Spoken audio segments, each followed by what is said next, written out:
Good evening, everybody. Welcome to the Florida Firefighters Safety and Health Collaborative's First Responder Family and Caregiver Connection. It is September. It is Suicide Prevention Month, and we're so grateful to have Robyn here this evening to discuss with us all of the knowledge and experience that she has. Before Robyn starts, I'm just going to read our disclaimer. So the content of this presentation is proprietary and confidential information of the Florida Firefighters Safety and Health Collaborative. It is not intended to be distributed by any party without the written consent of the collaborative. Attendees should note that the educational component of this session is being recorded and will be published on our website and YouTube page. To maintain complete confidentiality, an announcement will be made before the recording begins, and only the presenter will be identified during the recording. Therefore, to ensure privacy, all attendees are asked to mute their microphones until an announcement is made that the recording is complete or that we have a question and answer period. Presentations are intended for educational purposes only and do not replace independent professional judgment. The ideas expressed in this presentation are the professional opinion of the presenter and do not necessarily represent those of the Florida Firefighters Safety and Health Collaborative or its constituents. Before acting on any of the information presented, attendees should consider the appropriateness of the information as it pertains to their individual situation and seek independent professional advice should any concerns arise. If you or anyone you know are in what is believed or perceived to be a situation that is or may become harmful, please reach out to the National Suicide Prevention Hotline by phone at 1-800-273-8255. They are also 988 on your phone since July, or you can go to their website, suicidepreventionhotline.org. And as always, in the event of an emergency, never hesitate to call 911. Deep breath. Robyn, we're so grateful to have you here this evening. We'd love if you told us a little bit about who you are and where, your organization. Yeah. And we want to hear your story, your journey with suicide and suicide prevention. And I can't thank you enough for making the time and being willing to share in such a vulnerable story. Thank you so much. Yeah, thank you so much. I just want to say, it's an absolute honor to be talking about this. I feel like, unfortunately, this has kind of become my calling. If you'd have asked me 5 years ago, would I be speaking, standing up in front of people, speaking on Zoom calls and all this kind of stuff, I would be like, hell no, because I'm terrified of all of it. But here I am doing it. And just, I don't know, this is one of those things that there's no reason for me to be nervous about talking about it because it's my reality, it's my life. And I truly want, I don't want to glorify anything. I'm just trying to help other people because there's so much that I learned after the fact that, man, I wish I had known ahead of time. And, hindsight is 2020. Maybe it would have made a difference. Maybe it wouldn't have. I don't know in my specific case, but there's got to be somebody else out there that is going to hear my story and hear my tips and tools and feel like it's going to help them. I just want to tell everyone, don't feel like you have to turn your cameras off. If you want to turn them on, I actually love the feedback of your faces when I'm talking, so I know if my jokes are funny or not. Because if I don't get through this laughing, I will cry. So I like to tell lots of jokes. All right, so I'm going to try to do a screen share. I thought a good way to start this off and kind of introduce myself would be for you guys to see pictures of my family. So my husband, Eric Mikel, he was a 14-year veteran with the Alameda County Fire Department, and he died by suicide on June 24th, 2019. Our son was 10 years old at the time. We had been married for 21 months shy of 20 years. Our anniversary is July 24th. And we were together 25 years. So together since I was 5 years old, obviously. Laugh, no one's laughing. It's such a serious thing, and then you move into five. It's like, wait a second. I'm telling you, I'm gonna cry. Okay, so I'm gonna share my screen. Make sure this works. Share. Okay, you guys can see my screen? No, that's not what I want. This.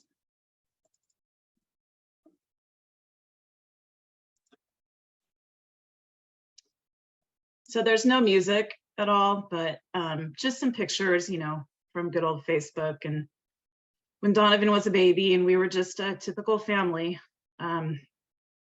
Donovan's always the jokester, and Eric was one of those guys that was always the life of the party. Always had a smile on his face, an amazing smile, always doing silly things like putting Easter Bunny sunglasses on. Which, you know, there's a lot of us widows that say that that was my guy too. That's exactly how my husband was. This was from a field trip that was about a month before Eric died. This was in January or February of 2019 at Universal Studios for Donovan's birthday. So just a few months before he died, you know, we were taking trips, doing regular family stuff. This was for Father's Day. That's his sister, Nicole, his little sister. Supposedly teaching Donovan how to ride a bike. And that's him and my mom and her grandson. Us getting cleaned up. We cleaned up pretty well for a wedding.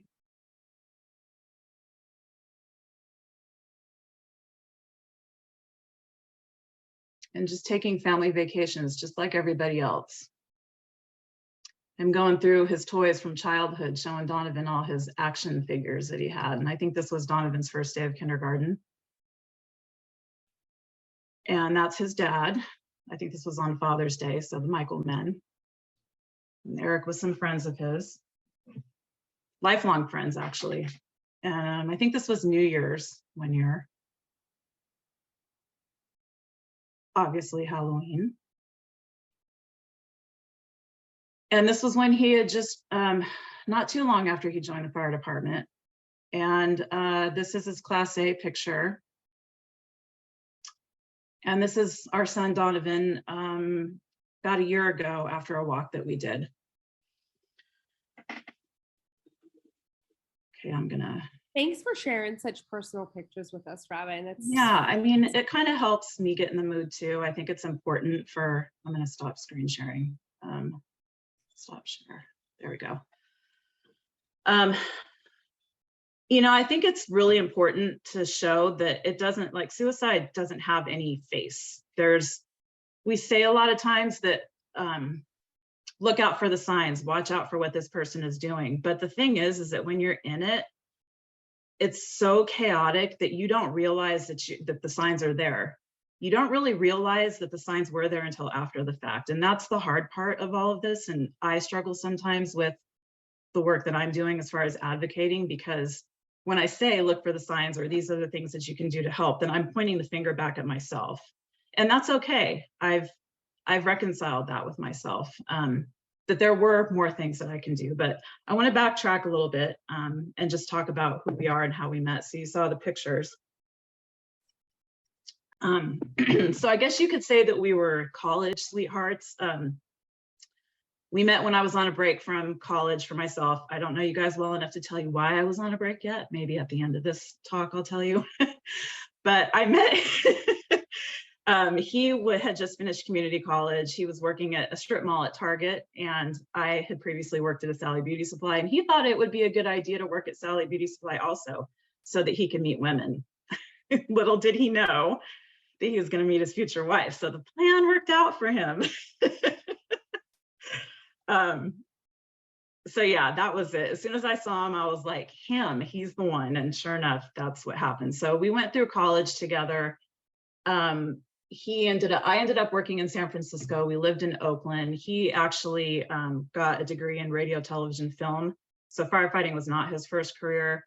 He went to work in San Francisco and did some advertising work. And 9/11 happened, and that actually, you know, it changed the world, and it also changed his mindset. He'd always been a guy that was very physical, and sitting behind a desk just wasn't really doing it for him. So he had a coworker that wanted to take some fire science courses, and the college near us, Laney, I think it was Laney College, they offered that class. So he asked me, do you mind if what do you think? I'm gonna take this. I'm like, yeah, go ahead. So he did, and the friend ended up dropping out, and Eric was like, this is what I want to do. So we spent the next 4 years. My grandfather had an apartment above a business that he owned, and so we were able to move in there, live rent-free while he quit his job. He went to paramedic school. He did all of the coursework that he needed to do.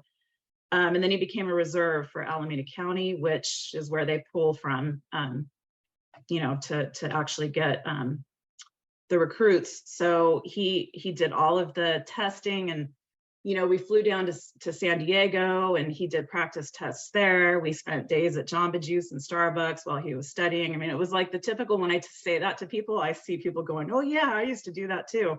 And that was just what we did. And it's like we did all this stuff together. And at that point we had been married, I think probably about 5 years. So it took us a while to settle down and have kids and all of that stuff, but he finally got in 2005. Yeah, 2005, he got his job at Alameda County. So at the same time, we thought that it would be a great idea to buy a house and get pregnant. So that's what we did. So there we were. Yeah, we moved into our house. But unfortunately, December 31st, we had to go to the hospital because I couldn't feel the baby move anymore. I was 36 weeks pregnant. And unfortunately, the next day ended up delivering a stillborn daughter.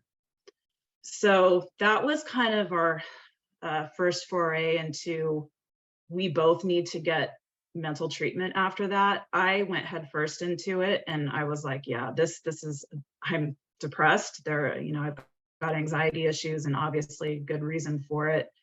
He, on the other hand, went back to work 2 weeks later. So one of his first calls that he got was to deliver a baby, a woman in labor. And I remember he came home after that and was just like, talking about this woman that he just delivered this healthy baby. And he was saying how great it was. But when I think back on it, that was probably somewhat traumatizing to him. And I know that he didn't talk about it. But, that kind of stuff happens, right? It happens on the job. It happens to all firefighters. There's probably, or public safety officers, there's going to be some call that you have that's going to trigger you. So time goes on. There were some minor behavioral changes with him. Looking back on it, we were fighting a lot, but I attributed that to having just gone through this traumatic event of losing a child. 3 years went by, lots of fights and the ups and downs of marriage, the ups and downs of the job. I would say that there was some verbal abuse. Our relationship, we were very strong-willed people, and we'd get in lots of arguments, and we just figured that was us. That's how our relationship was. But it kind of started to get to a point where, yeah, maybe this isn't working, and maybe we should consider divorce, but we always found our way back to each other. We were very supportive of each other. So in 2008, I got pregnant with Donovan, who is now my 6'3", 13-year-old. So that was a really healthy pregnancy. After Donovan was born, the problems kind of started again. The verbal abuse kind of started to become a little bit more.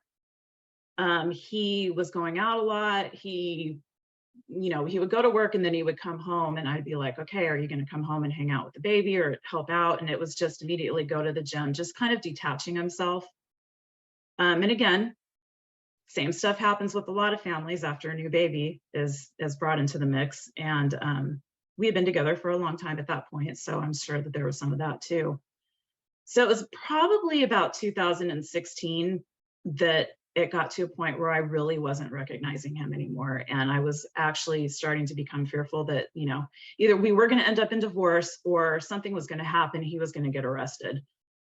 He was drinking a lot. He started smoking weed, which was not something that either of us, like, I don't have a problem with it. It was just not something that we did. He was really becoming disengaged. He was becoming very distant, quiet, not talking to me when he would come home. He was a great father. I will give that to him. They were very close. Donovan was, I would say, shielded. I think that he did the best that he could around Donovan to make sure that he didn't feel what he knew was going on in his head. But I became the brunt of that because you can't hold it in forever. So unfortunately, what happens in that case is that, you start feeling like the problem is you. So, you know, I immediately, I don't know if we can say swear words, but I become the asshole. He becomes the asshole. Like everybody just hates each other at this point, because you have no clue what's going on, and you just feel that your marriage is deteriorating right before your eyes. We did try to do counseling, and, you know, as many of you know, like going into counseling, it's only as good as what you put into it. And I think looking back that he probably was just going through the motions just for the sake of saying that he did it. It was the beginning of 2019 that it really started to get to a point where the physical abuse was becoming bad. Actually, it was in December. You know, there were a couple times that I had to involve his parents, and probably a couple times that I felt like, okay, he's really going to hurt me and I have to go to the police. The common theme in all of this, and there was one other time that I did actually call the police, I think when Donovan was a baby. The unfortunate thing is that I was not only told by Eric's father, who, God bless him, he's ex-military and he didn't know any different either, but I was also told by a police officer, you probably don't want to report this because he's going to lose his job. So, you know, I had a job too. I had a full-time job. I was perfectly capable of taking care of myself, but we had worked so hard for what he had worked so hard, and I loved him. We had been together for so long. How could I possibly do that to him, you know? So I didn't. So yeah, beginning of 2019 is kind of when the spiral happened. And a few months before he died, he started not coming home at night. I was calling him, not answering. And then when he did come home, he was drunk. A couple times he was crying. He was saying that verbalizing that he had PTSD and he didn't know what to do. And a couple times he said that he wanted to take his life. And I can tell you that when someone that you've been with, that you feel like you know inside and out, suddenly says that to you, unless you're educated on what you're supposed to do at that point, for me, it's a shock that I don't know that I can put into words. I immediately went into denial. And it was immediately, I don't know what to do with this. I don't know what to do with what he just told me. So the only thing I can do is just hope that it's going to get better, tell him that he needs to get help and he needs to reach out to his boss, which in his mind, he wasn't going to reach out to his boss because he told me that he was afraid it was going to show up on his permanent record and he wouldn't get promoted. But what I didn't know was that most likely he wasn't going to get promoted because his behavior at work had started to change. So, you know, I had done so much to try to hide what was going on in our relationship and his deterioration that my parents had no idea what was going on. And by this time, when I did reach out to his parents, they thought that I was the crazy one. And he did a really good job at kind of distancing us, I guess, from the family and from friends, so that, and telling stories so that it made everyone else seem like I was the bad guy. Didn't really know anybody in the department that I could reach out to because he had kept me separate. In the beginning, we would go over for dinners, but then afterwards it was like, no, I don't like this captain. He was going through captains like crazy. He could not get along with anybody, and everybody else was the problem. It was never him. So the last time I just remember telling him, you know, this is it. We can't do this anymore. You have to do something. You have to get help. And he promised, yes, I will. But then the next morning when he sobers up, it's no, I'm not going to do that. I'm just going to go talk to my dad. Well, I found out later he never did talk to his dad. So June 24th happened, and that's when our lives got completely thrown upside down. And you know, I go back, I remember what my parents were saying to me on the phone, that they just had no idea. And that's the problem, because I was so afraid of speaking up and so afraid of letting people in for fear of judgment and for fear of they were going to make me leave him and not help him. I didn't want the help. I wanted him to get the help, that I just kept it to myself. So it wasn't until after he died that I met with an attorney that was referred to me to help me fight for line of duty, that his job, or his PTSD, that he had PTSD and it was brought on by his job and by the traumas that he was seeing, the cumulative traumas that he was seeing day to day in his job, that I realized, like, what has my life just been for the last 14 years? That I can't believe everything that I thought was reality was completely flipped upside down. And I had no idea. I didn't even know that PTSD was a thing amongst first responders. So at that point, like, if anyone knows me, like, that lit a fire under me. And I'm like, hell no, this is not, after I got through those first few weeks, I'm like, this cannot happen again. This is crazy. Why was this allowed to happen? There were people in his family, especially his parents, people in his family that were angry with the fire department, just angry with people in general. And I kind of took a different approach. I kind of decided that wasn't going to serve any purpose, because as much as we want to point the fingers at other people, people could have very easily pointed the finger at me. I mean, for God's sake, I was being questioned by detectives because my fingerprints were on the gun, because when I called 911, they wanted me to search through everything to try to find a weapon. And I did, and I put my hand on it. So I spent the next week thinking that the police were going to knock on my door. You know, I've watched too many Lifetime movies to know that the spouse is going to get, you know, framed for this somehow, right? Everything had been taken away from me already. What's to say that I'm not going to end up in jail now over this? So I was not going to point fingers at anybody. And so I made it my mission to continue showing my face in the department. Every event that they had, I was there. Every time somebody called or wanted to send me a text message, I responded and said, I'm coming down to the station. Let's have a talk. You have something to tell me? Tell me. I'm not, you know, you're not going to hurt my feelings. You're not protecting me from anything. So I did, and I learned a lot. And what I found was that the stories that he was telling from his peers and his captains and whomever he was around that he was having issues with, where I got the end part of the story, they told me the beginning. So I had all these pieces that were just being fit together perfectly. And I'm like, wow. So that's what happened when he came home that day and was telling me this stuff. This is actually what was happening beforehand. And I have to tell you that it just, for me, it was like, why was I not given any kind of people to reach out to or any education when he joined the fire service? Granted, we were already married when he joined, and I know that there's a lot of firefighters that are obviously a lot younger and they don't have a family yet. But what about parents? What about aunts, uncles, sisters, brothers, friends? There's got to be something that we can do.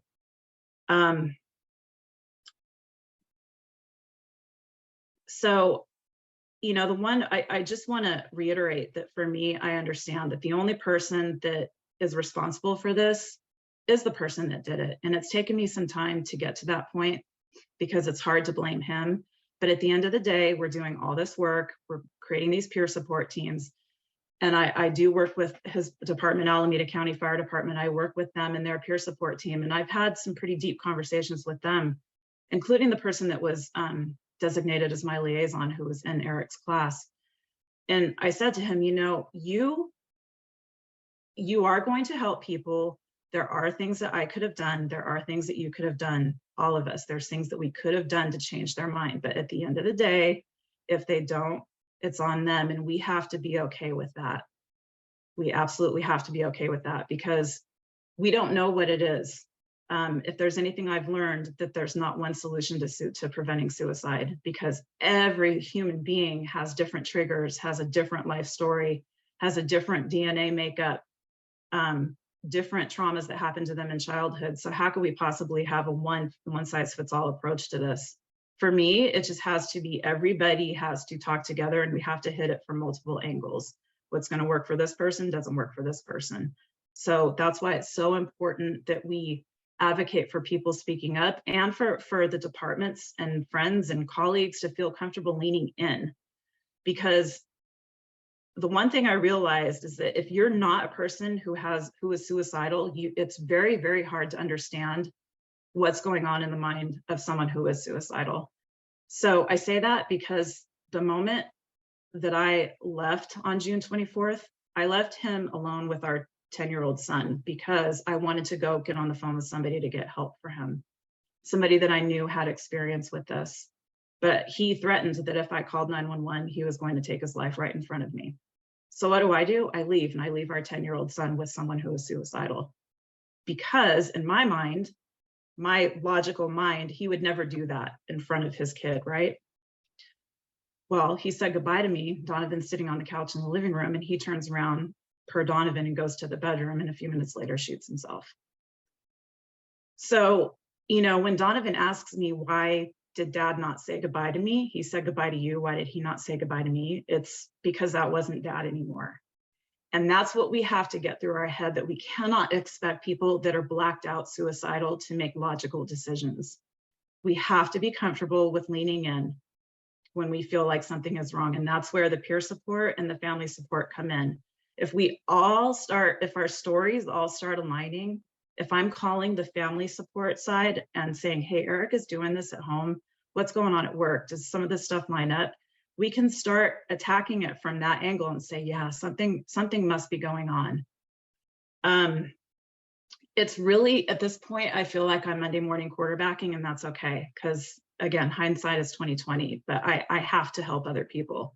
Because now that I have all this information and my love of my life isn't here anymore, I got to help somebody else.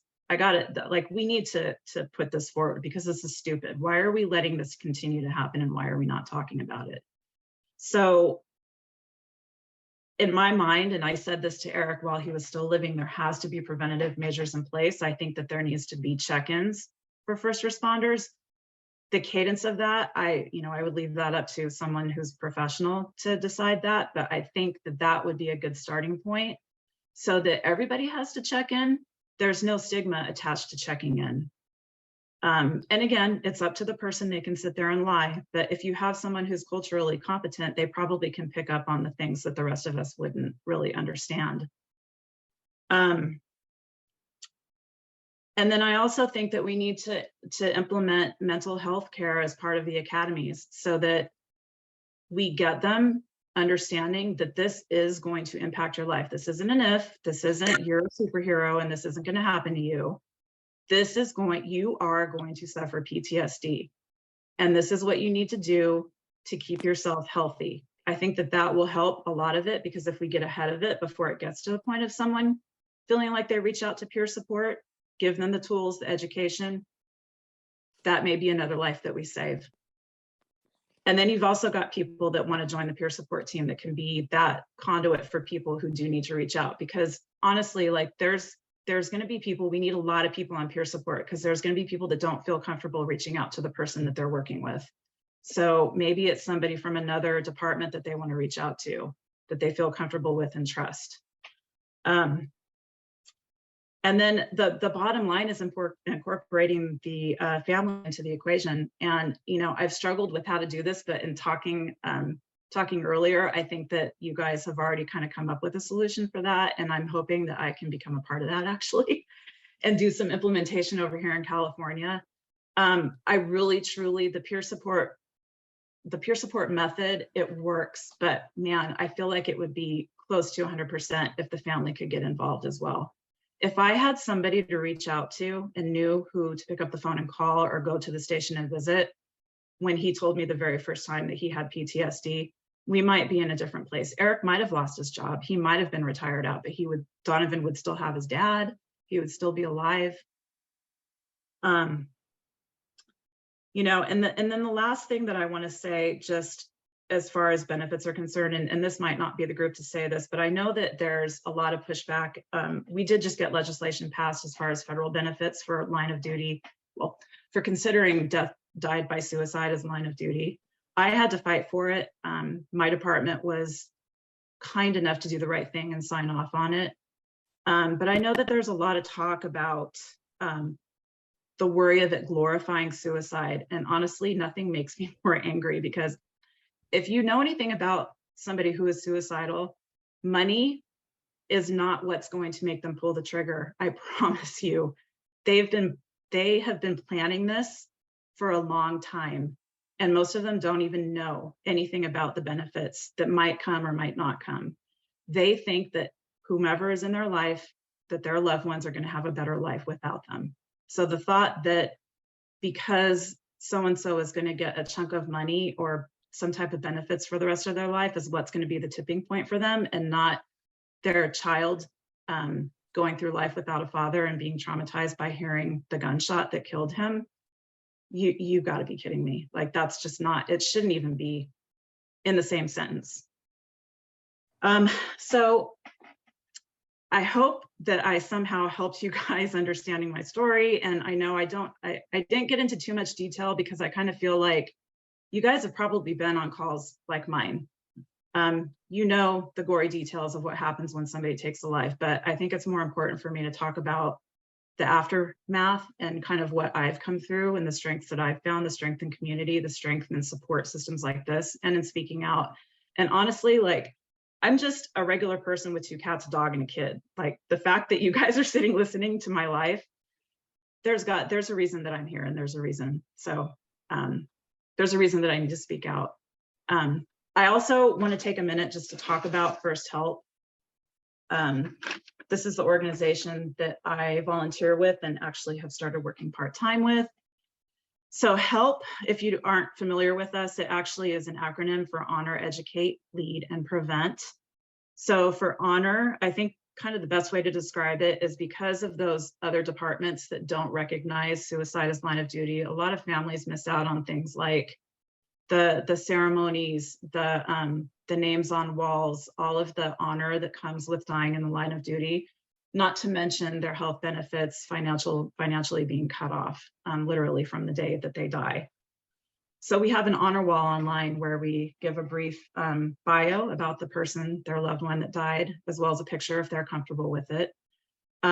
We have an honor dinner actually this month at the end of the month where we fly families out that have lost a loved one through suicide. They fly out for free. They get to stay in a hotel for free. Then the spouses, their children, and get to have a wonderful dinner with entertainment and a slideshow, all kinds of stuff, just to honor their loved one. We do all kinds of walks. We have a grief camp for the kids. So my son has attended twice now, and he's made connections with other kids who are his age, younger, older, who have also lost a first responder parent by suicide. I can't tell you how much it means to him and how much he looks forward to that camp every year. We have scholarships. And then when we find out, I'm responsible for the Red Help side of this, when we find out that someone has died by suicide, we send out an honor box. So it contains a blanket that's embroidered with the first responder's name, their last alarm date, and then a picture frame. And I write a note to them, just letting them know that they're not alone, because that's the biggest thing that this organization provides, is a community of family members who have all experienced the same trauma. And I can tell you that our stories are so similar that it's scary. And it really kind of invigorates people, I think, to want to get up and fight the fight, you know. For Educate, we have a responder readiness program, and I think that we'll probably be talking more about that with Joe Willis. And then we also have a family readiness program that, again, we can talk about that later. Leads, so the legislation that I talked about, our founder, Karen Solomon, was actually very heavily involved in writing and advocating for the Public Safety Officer Support Act of 2022 that just passed. And she went to the White House. She has regular meetings with them, meets with Merrick Garland on how to implement this. And we're actually, in fact, hopefully I will be involved in kind of helping the families apply for this and how to appeal if they need to. So that's a huge, huge thing. And then for the prevention side, we talk like this. We have these mission ready retreats that are paid retreats for first responders to come out and attend a retreat and kind of, you know, get their mind right and have a relaxing trip away from the job. And then we do talks like this, and then booths that we sponsor as well. So again, I hope that this was helpful. I hope that sharing my story, you know, something resonated with you guys. And I really, really, really welcome questions if there's something that I didn't hit. It's really hard to kind of put the last 3 years of my life into a few minutes. And I'm an open book. So ask away if you want to. Thank you. First, thank you for your vulnerability and willingness to share something that is still undoubtedly very raw for you. You know, a lot of people take a long time to come and say, well, now I need to talk about it. So your strength is giving me goosebumps. So Oh, thank you. very grateful for your willingness to do that. We're still recording. So if anyone is willing to ask a question while we're recording, we'd love that. And if not, we can stop the recording and continue the conversation. I know that I have questions, but I always have a list of questions. The first thing, I'll go, John, go. I see you, go. Just a quick question. Are you guys expanding this to retirees as well? Which one? The retreat? The retreat, a lot of your other stuff, my department's up in the Northeast that I have, and we are seeing more on the retiree side Yeah. than active right now. Yeah, so I know that that's been a question. I will have to get back to you on that actually, because one of the Mission Ready retreats, somebody asked that on Facebook, and Rob Winter is our person that runs that. And I know that he spoke with the person offline, so I can get that information for you. And then also with the responder readiness course that we do, you know, I would assume that the family readiness side of it could probably incorporate retirees. But if that's okay, I would love to get back to you on that. Yeah, no problem at all. Okay. Again, this is something new, and I'll say it. New Jersey is so far behind in the mental health side of it. So we're starting out. We're in its infancy of the mental health aspect of this. So yeah, and I mean, I'm in California, and so a couple weekends ago, July 30th, Eric's name was actually interred on the wall up in Sacramento. And there were 3 of us widows there for our firefighters that died by suicide. And that was out of 82 for the last 3 years. And I can't tell you, like, it was such a huge deal that they acknowledged it. They got up on stage. Brian Rice, our representative for California for the unions, he got up there and he said it. Governor Gavin Newsom said it. Like, people are saying it now that mental health is an issue. And we had 3 people on this honor wall. So while I still had to fight for the benefits and fight for line of duty, there wasn't a whole lot of pushback. There was, I think right before Eric died, I think my attorney told me that there was an act that had just passed making it presumptive. So obviously that helped, but we're getting there. I mean, the ultimate would be for the fight not to have happen at all. And I think Ohio is the only state that is the case right now. But yeah, New Jersey, you're not the only one that's behind, believe me. yeah, it's more of an insurance thing at times, workman's competence to fight that issue. Right. That's who I had to fight. It was workman's comp. Yeah. Why don't you go ahead and say it if you want, drop your contact information in the chat if you're okay with that. Absolutely. And that way people know how to get in touch with you. If you also want to say it out loud so that it's, you know, people that are listening maybe on YouTube are able to get a hold of you as well. Yeah, so my email, so our website is first, and it's a number 1, HELP.org. And my email address is Robyn, ROBYN, @redhelp.org. So our umbrella organization is First Help, and then we have 4 programs under that. So there's Blue Help, Red Help, Gold Help, and White Help. The organization started with, thank you for typing that.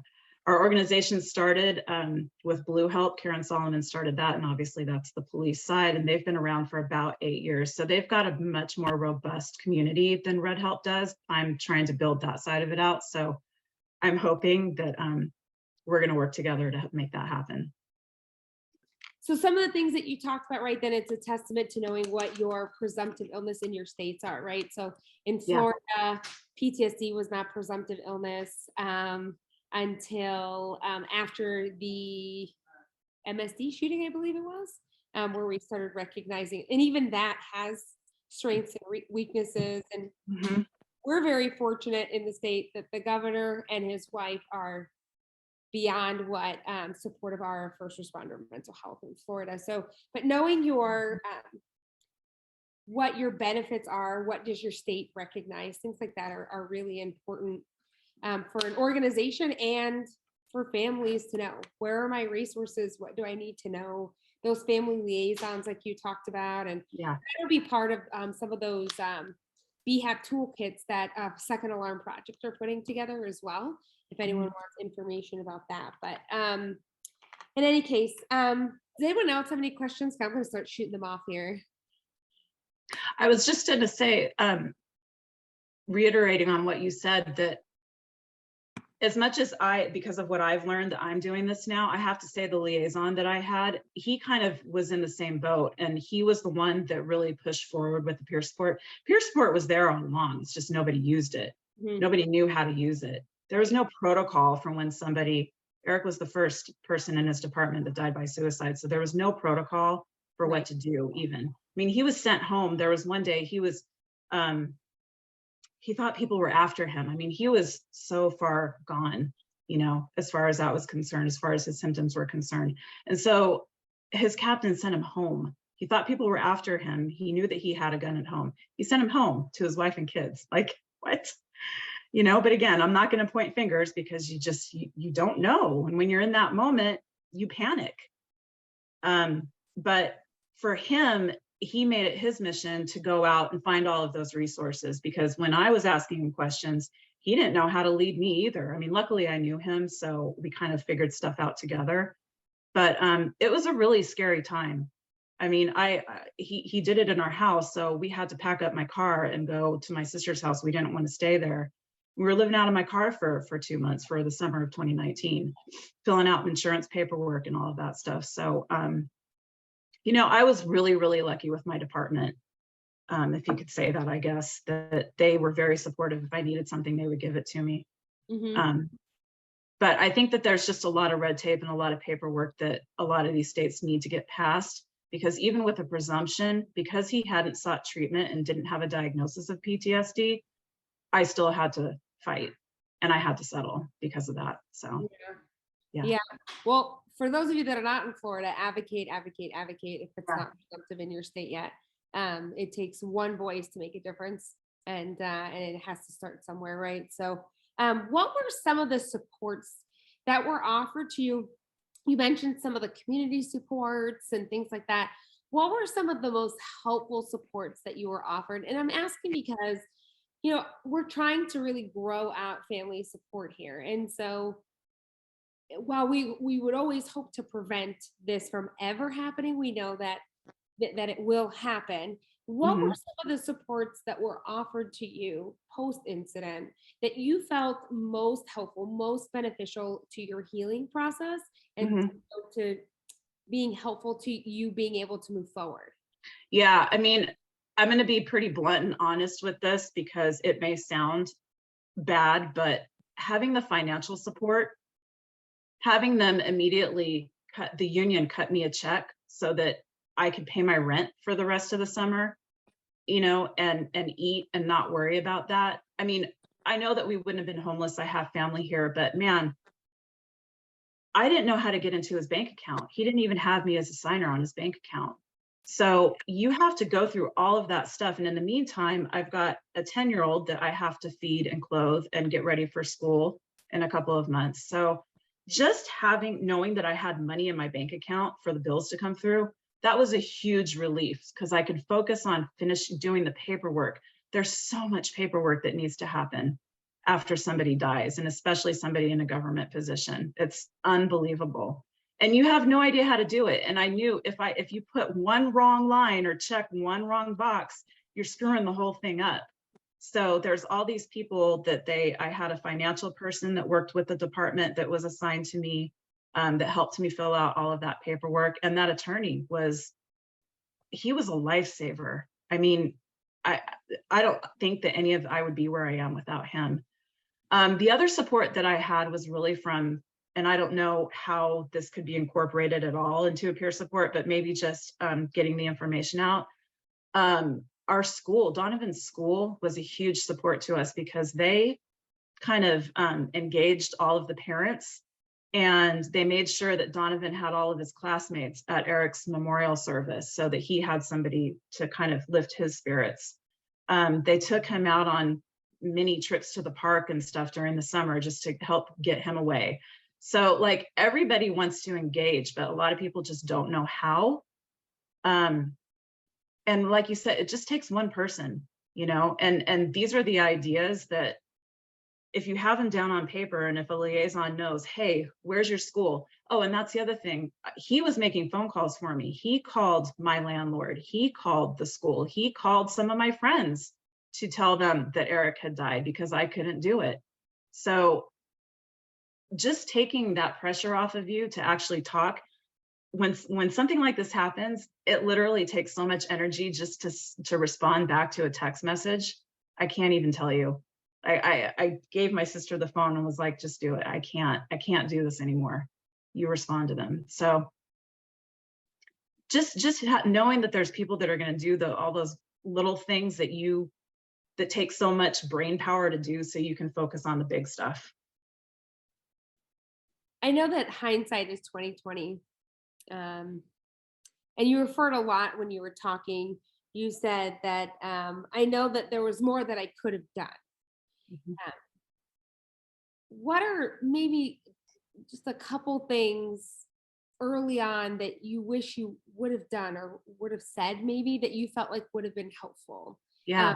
Getting him to care, because listen, we're not going to be able to stop all of it, right? But sometimes the right person, especially someone saying something, can really make a difference. What are some of those lessons, like those really big, like I wish I would have done more of this, that you could offer advice to maybe some families that are just now like, hey, wait a minute, my first responder has been threatening a bit too. Mhm. My Yeah. first responder's anger has been increasing, or, the abuse is starting. And what I keep talking, what are those couple of more things that you wish you would have done earlier? Yeah. Well, number one, I wish that I had been more actively engaged in listening to him when he would come home from work in the beginning, when he was willing to talk with me.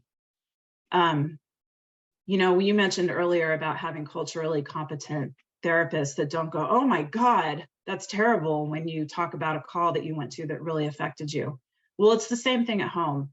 And now, while we need to teach our first responders that you can talk to your family, you're not protecting them from anything by not talking to them at all, because it's going to come out somehow, and most likely it's going to come out in your behavior.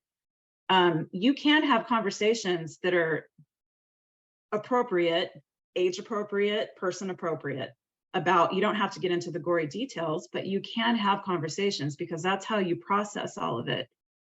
And then on the spouse side, listen, be engaged.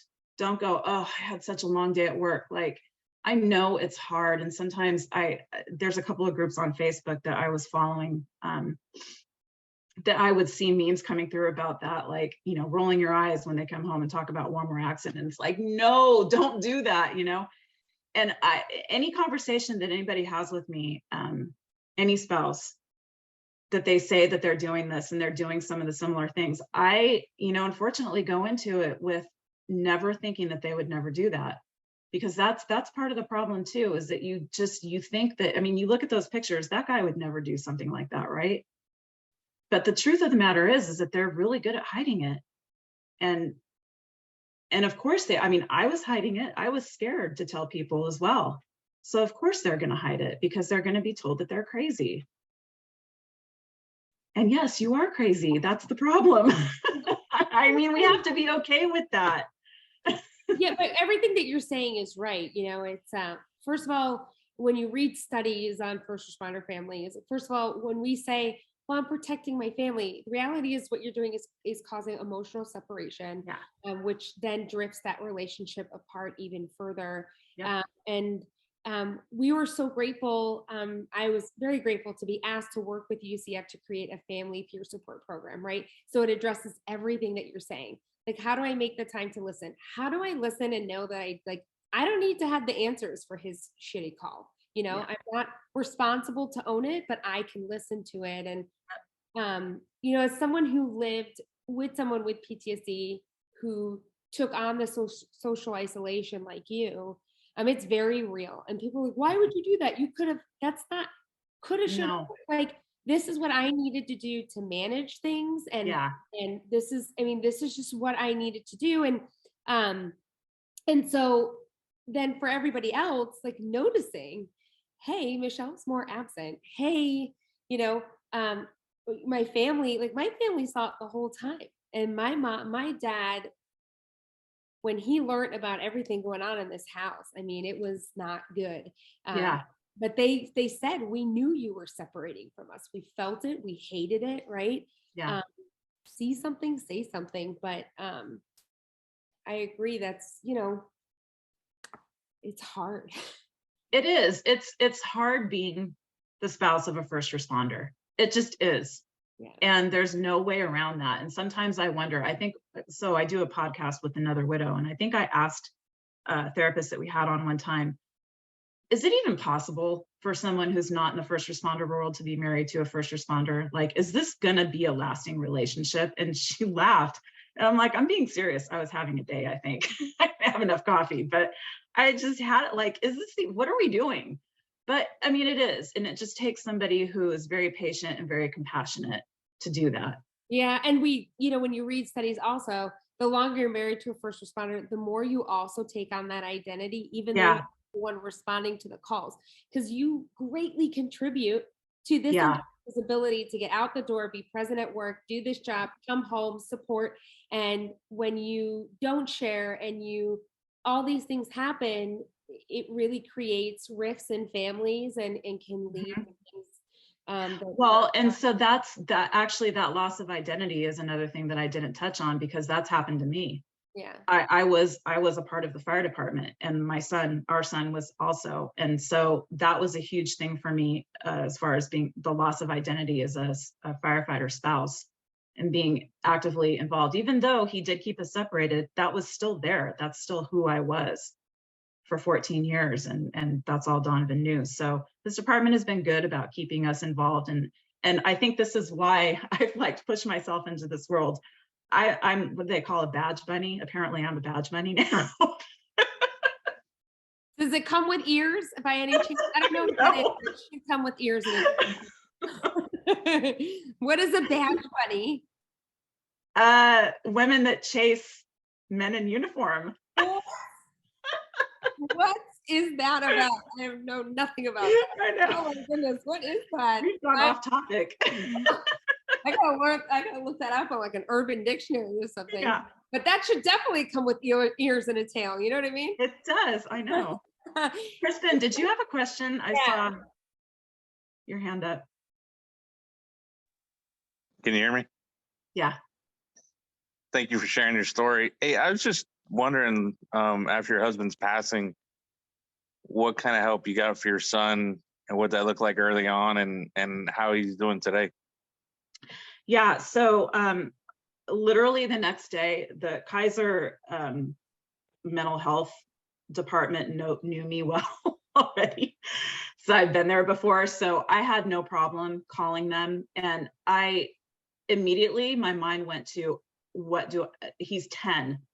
Do I tell him how he died, or do I keep this? Like, what am I supposed to do here? Because I don't want to ruin him for the rest of his life. He's already had this trauma. Now I don't want to further,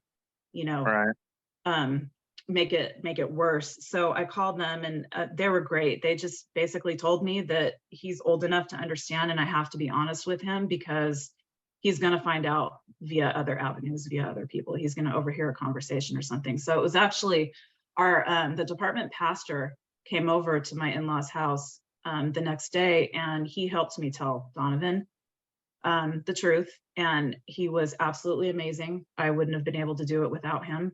And after that, we both got individual therapy at Kaiser. And then I was referred, about 6 months later, I was referred from a friend to an organization in Oakland called Circle of Care. And they're through the city child care council. And what they do is this therapy program, kind of a group therapy program for families who have lost a parent, just that the parent died. So not necessarily by suicide, but they have group therapy for the kids, and then they separate the parents out and teach them how to be resilient for your kid, how to take care of yourself, things to look out for, and they call it a resiliency program. So there was a couple of other people who had lost a spouse by suicide, so that was helpful. But I think for him initially, just meeting other kids that lost a parent, that's what he needed. And he also, so he made the connection, and then he realized that he was doing pretty good compared to some of the other kids. So I think that helped too. And you know, he's an amazing kid. Some days I'm like, man, there's something other shoe is going to drop here. But so far, he's just doing really well. He's gotten straight A's in school. He is in AAU basketball. I think sports has kept him focused and really given him an outlet. And he's running for school president this week. So good luck. Thank you. Thanks. Yeah. Thanks for sharing that. And please thank him for letting you share that also, because it's really huge. Yeah. Out of curiosity, and you said you're an open book, that you said that he had made mention of suicide. I mean, were there, other than the evening that this occurred, were there open threats that were happening? Were they comments in passing? Was he expressing a plan? Like, what talk of suicide was he having with you? So it started off as kind of, you know, you guys would be better off without me, in conversations and in fights, you know. And then the one time that I think he attempted before the final time, he was gone all night, and both his mom and I were blowing up his phone, and he finally answered. And he had been in a hotel room apparently, and I think he was trying to hang himself because he was making mention of his neck hurting and stuff. He didn't want to give too much detail, but I remember him coming through the door and collapsing on me. And Donovan was there, and he was trying to pull himself together, and Donovan being so upset, going, you know, what's wrong with Dad? Why is he so sad? And some of the comments that he made after Eric died were, you know, I wish I understood how sad he was. And I remember that day. And he was, you know, saying things like, I wish I would have been nicer to him. But, you know, that's all part of understanding that it wasn't him, and trying to explain that to him, that, you know, we all tried our best. But I found out also that his sister, that he had made mention to her earlier in the year that he wanted to jump off the Bay Bridge, which was close to his station. It would have been a call that his station would have gone to. And she had never mentioned that to me before. And then I found out from the attorney that when he interviewed some people in the department, and they had the Emeryville Police Department was right next door to his station, that one of I think it was the chief that was there, had said that he had made mention that to him before too. So again, you know, these were comments, and it was, oh no, I'm just kidding. Those particular comments, I'm kidding, I would never do that, was how it was reiterated to us. So, and those are the things that now in hindsight, you go, man, when someone says something like that, we need to pay attention. Yeah. Because people don't say that, even if they are looking for attention. Normal people don't say stuff like that. And I say normal, someone without mental illness doesn't say that to get attention. Right. We need to pay attention to that. They do need the attention, and we need to figure out how to get it to them. Yeah, absolutely right. So any threats or jokes, like those are, there are people to contact out there to have conversation with. Yeah. You know, and really know that A, you're not alone, and B, there are places to get help. Yeah. So, we're gonna wrap it up from the recorded end. If there are any other questions, if not, I'm gonna ask Mark to give us some closing words in the recording, and then we'll turn off the recording and we can continue the conversation. But either way, please remember that you can always reach help. You are never alone. 988 on your phone. The National Suicide Hotline, redlinerescue.org. You are not alone. There are people out there that want to support you into the next chapter of your life and getting you onto mental wellness and back in engaging in life. Never feel like you're alone. Please don't ever hesitate to reach out. And Robyn, thank you for your time tonight. Thank you for Thank your you. vulnerability, and thank your son for us, please. I will. Thank you. Mark, you want to close it out for us, and then we'll turn off this recording. Sure. Thank you, Robyn, so much for sharing your journey with us.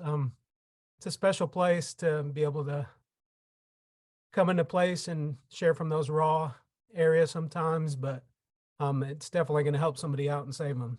So here, I've got this really unassuming thing, all right? The awesome thing about this is the one defining moment. When it breaks, it starts to glow. Feels like something in the glow stick is breaking until you shake it with all your might, and that's when all of its beauty is released. There's something satisfying about the sound and the feel of snapping plastic because you know what is coming. You know your hands have the power to help the light break free and begin to shine. Now, what if we were the glow stick? It's not so fun to think about how many times we've been snapped and shaken to release the light inside of us. It sounds painful. It sounds a lot like brokenness. Brokenness. Such a humbling, painful, and yet beautiful place to be, a place many of us dread. It's easy to forget the beauty and joy that can come from this bittersweet place because we are too busy trying to survive the snaps and the shakes being thrown our way. I've been completely and utterly broken many times, and there is one constant. In Psalms 34:18, it says, "The Lord is close to the brokenhearted and saves those of us who are crushed in spirit." I found myself closer to the Lord in my deepest brokenness. He's comforted me through my personal trials, and with each season of brokenness, I found myself falling deeper in love with my Savior, who holds me close and catches my tears. When I'm broken, He is the only balm that can heal my hurting soul. With God, brokenness does not have to leave us broken. Instead, it can enable us to break free from the chains that bind us. Brokenness allows God to carry us through the pain of those inevitable snaps and shakes. I won't begin to deny that season of unbrokenness can be excruciating, but God can bring healing from our suffering. If we allow our pain to be used for His purpose, it can teach us the beauty of humility, a deeper level of compassion for others, and give us a greater capacity to grasp His unconditional love. Our perspective changes. We see differently. And that brokenness we tried to run from actually gives God a chance to shine even brighter in our lives if we let Him. If we are willing to surrender ourselves to Him, then when we break, God is able to release the great light that He has placed inside of us. I've often have to wonder if God feels a similar sort of satisfaction watching us in our brokenness, because He knows what's going to happen when that brokenness gets shaken up a little bit. He knows what is coming. He also knows His hands have the power to help us break free and shine with His everlasting light. He knows that each snap, each shake we encounter is not only our own good, but will be a testament of His goodness in the end. Psalms 34:18, "The Lord is close to the brokenhearted and saves those who are crushed in it." Our spirits are like a glow stick. We have to break in the darkness to shine. Mark, I love that. Thank you for that. Thank you all so much for joining us. I'm going to stop the recording now. We'll continue the conversation. Don't forget, we'll see you next week for our peer support for people facing physical ailments of the job. And then in 2 weeks, we have another amazing speaker. Don't forget to sign up. Whatever you do, no matter how broken you are, like Mark said, please know that there is light shining through on you. Don't forget to reach out if you need help. Have a good evening. Thanks so much.